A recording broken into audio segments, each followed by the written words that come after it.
ఎప్పుడైనా మనం చేసే మంచి పనుల మూలంగా దుఃఖం లభించి ఇంకొకరికి వారు చేసిన చెడు పనుల మూలంగా సుఖం లభిస్తే మనసుకి తప్పకుండా అనిపించవచ్చు, అలా సత్కార్యాలే చేయడం వల్ల, ధర్మాన్ని అనుసరించటం వల్ల కలిగే ప్రయోజనమేమిటి అని.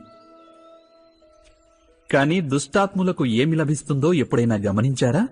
దుష్టకార్యాలు తలపెట్టే వారి హృదయం ఎప్పుడూ అల్లకల్లోలంగా, ఎంతో చిరాకుగా ఉంటుంది. ఆ మనసులో అనుక్షణం కొత్త కొత్త సంఘర్షణలు ఉద్భవిస్తుంటాయి. అపనమ్మకం వారిని జీవితాంతం వెంటాడుతూ ఉంటుంది. ఇదేనా సుఖమంటే? అయితే ధర్మ మార్గాన నడిచేవారు, సత్కార్యాలు చేసేవారు, సచ్చీలురైన వ్యక్తుల మనసులు సర్వదా ప్రశాంతంగా ఉంటాయి. పరిస్థితులేవి వారి జీవన గమనంలో బాధాకరంగా ఉండవు. సమాజంలో గౌరవ మర్యాదలు, మనసుకి సంతోషం లభిస్తాయి వారికి. అనగా సత్ప్రవర్తన అన్నది భవిష్యత్తులో లభించే సుఖాలకు మార్గం కాదు. సుఖానికి నిర్వచనమే సత్ప్రవర్తన. అదేవిధంగా దుష్ప్రవర్తన అన్నది భవిష్యత్తులో ఎదురయ్యే దుఃఖాలకు మార్గం కాదు. అధర్మం చేసిన క్షణమే అది దుఃఖాలను ఉత్పన్నం చేస్తుంది. ధర్మం ఆచరిస్తే సుఖం రాదు. ధర్మానికి మరో పేరే సుఖం.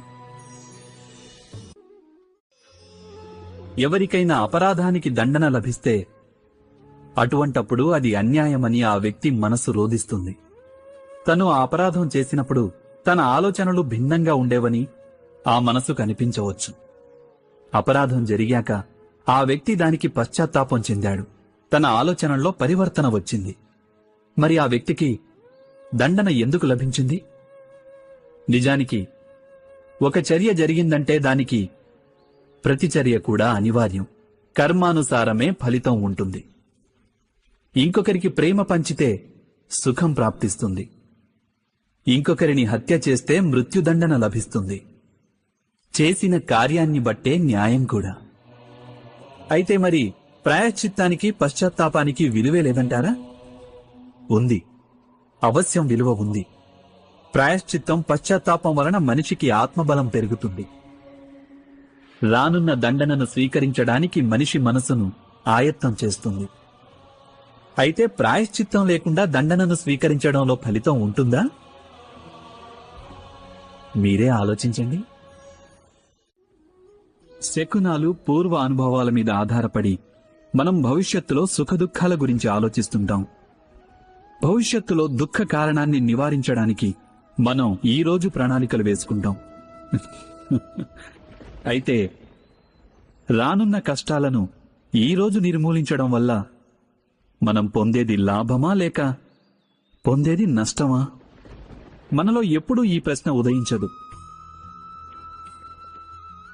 యథార్థం చెప్పాలంటే సమస్యలు, వాటి పరిష్కారం ఏకకాలంలో ఉద్భవిస్తాయి. వ్యక్తికైనా సరే, అలాగే ఈ సృష్టికైనా సరే. కాదా? మీరు మీ గత జీవితాన్ని గుర్తు చేసుకోండి, చరిత్రనే చూడండి. సమస్య ఉత్పన్నమయ్యే ప్రతి ఒక్క సందర్భంలోనూ ఆ సమస్యను పరిష్కరించగలిగే శక్తి ఉత్పన్నమవుతుందని తెలుస్తుంది. ఈ శక్తే సృష్టిని నడిపిస్తుంది. యథార్థానికి సమస్యలే శక్తి ఉద్భవించడానికి కారణాలవుతాయి. సమస్యను ఎదుర్కొన్న ప్రతి వ్యక్తి దాన్ని అధిగమించిన తరువాత పరిణామక్రమంలో ముందడుగు వేస్తాడు. అతని బుద్ధి వికసిస్తుంది. ఆత్మవిశ్వాసంతో పరిపూర్ణుడయ్యేది కేవలం అతను మాత్రమే కాదు, అతనితో పాటు సమస్త విశ్వము వికసిస్తుంది. ఇది సత్యం కాదంటారా? వాస్తవానికి సమస్య ఉద్భవిస్తే ఒక అవకాశమూ ఉద్భవిస్తుంది. మనలో మార్పు తెచ్చుకునే అవకాశం, మన ఆలోచనల్లో పరిణతి తెచ్చుకునే అవకాశం, మన ఆత్మను శక్తివంతంగానూ జ్ఞానభాండంగానూ మార్చుకునే అవకాశం. దీనిని ఉపయోగించుకున్న వారికి ఎటువంటి సమస్యలు ఉండవు. కానీ ఉపయోగించుకొని వారికి వారు సమస్త విశ్వానికి ఒక సమస్య అవుతారు. మీరే ఆలోచించండి. సత్యమే పలకాలని నిశ్చయించుకునే తరుణం అందరి జీవితాల్లోనూ తరచూ వస్తూ ఉంటుంది. అయితే సత్యం మాత్రం నోటి నుంచి బహిర్గతం కాదు. ఏదో భయం మనసుని ఆవహిస్తుంది. ఏదైనా సంఘటన లేదా అనుభవం గురించి మాట్లాడడం, లేదా మరి స్వయంగా చేసిన తప్పిదాన్ని గురించి ఇతరులకు చెప్పుకోవడం. అయితే సత్యమంటే ఇదేనా? కాదు. ఇదంతా కేవలం తథ్యం, అనగా కేవలం జరిగిందంతా జరిగినట్టుగా చెప్పేయడం సామాన్యమైన విషయమే. కాని అప్పుడప్పుడు ఆ సత్యాన్ని చెబుతున్నప్పుడు కూడా భయం వేస్తుంటుంది. సాధారణంగా ఎదుటివారి భావాల గురించి ఆలోచిస్తుంది మన మనస్సు. ఇతరులకు దుఃఖం కలుగుతుందన్న భయం కూడా అడ్డు తగులుతుంటుంది. అయితే ఈ సత్యం అనేది ఏమిటి? ఎప్పుడైనా మీరు దీని గురించి ఆలోచించారా? మనసులో భయం నిండినప్పటికీ ఎవరైనా తథ్యంగా మాట్లాడినట్లయితే అదే నిజంగా సత్యమవుతుంది. వాస్తవానికి సత్యమంటే ఏమిటంటే భయరాహిత్యానికి ఇంకో పేరు. ఇక భయాన్ని త్యజించేందుకు సమయం అడ్డురాదు. ఎందుకంటే భయరాహిత్యం ఆత్మకు స్వతసిద్ధ స్వభావం. అనగా జీవితంలోని ప్రతి క్షణము సత్యం పలికే క్షణమే కాదంటారా?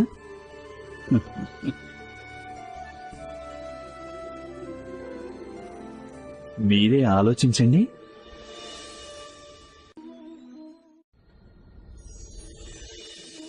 ఎప్పుడైనా ఒకరి కోరికకు ఆశకు భంగం కలిగితే అప్పుడు వారి హృదయం క్రోధంతో నిండిపోతుంది. తన నిరాశకు బాధకు కారణమైన ఆ వ్యక్తిని తాను దండించే ప్రయత్నం చేస్తాడు. మరైతే ఇలా మన కోరికకు ఆశకు భంగం కలగడం అన్నది సదా ఇంకొకరి అపరాధమే అవుతుందా?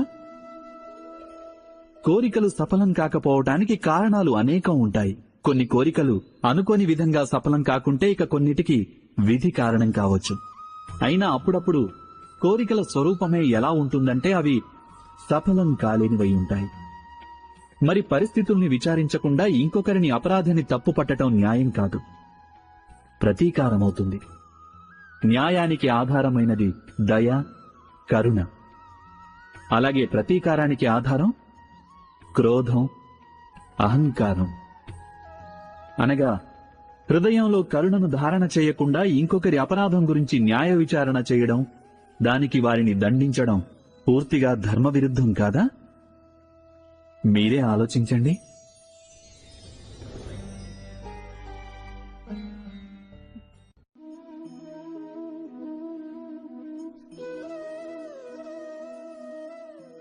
సంప్రదాయంలో ధర్మం నివసిస్తుంది. అలాగే సంప్రదాయాలే ధర్మాన్ని పరిరక్షిస్తుంటాయన్నది సత్యమే. మరైతే కేవలం సంప్రదాయమే ధర్మమా? ఆలోచించండి. వాస్తవానికి ఈ పాషాణంలో శిల్పం దాగి ఉంది. అదేవిధంగా సంప్రదాయంలో ధర్మం దాగి ఉంటుంది. పాషాణంలో శిల్పం ఉంది, కాని పాషాణమే శిల్పం కాదు. శిల్పానికి ఆకృతినివ్వడానికి దాన్ని చెక్కవలసి ఉంటుంది. అనవసరమైన భాగాలను దూరం చెయ్యక తప్పదు. సరిగ్గా అదే విధంగా సంప్రదాయంలో ధర్మాన్ని వెతికి పట్టుకోవాలి. అది ఎలాగంటే, ఇంద్రపూజ అనే సంప్రదాయానికి దూరమై గోవర్ధన పూజ అనే ధర్మాన్ని అనుసరించకపోతే యాదవులకు తమ ముక్తి మార్గము లభించుండేది కాదు. అనగా సంప్రదాయాన్ని పూర్తిగా విడనాడేవారు ధర్మానికి దూరమవుతుంటారు. అలాగే సంప్రదాయాన్ని గుడ్డిగా అనుసరించే వారికి కూడా ధర్మ మార్గం ప్రాప్తించడం దుర్లభం. హంసకు నీరక్షీర న్యాయం తెలుసు అంటారు. పాలలో కలిసిన నీటిని వేరు చేసి కేవలం పాలనే గ్రహిస్తుంది హంస. అయితే సరైన ధర్మాన్ని తెలుసుకోవాలంటే హృదయంలో జ్ఞానం వల్ల ప్రాప్తించిన వివేకం అవసరం కాదంటారా? ఇక అటువంటి వివేకం లేనప్పుడు దేనినైతే ధర్మమని నమ్ముతారో అది వాస్తవంగా ధర్మం కాకపోవచ్చు. ఇది కూడా సంభవమేగా. మీరే ఆలోచించండి.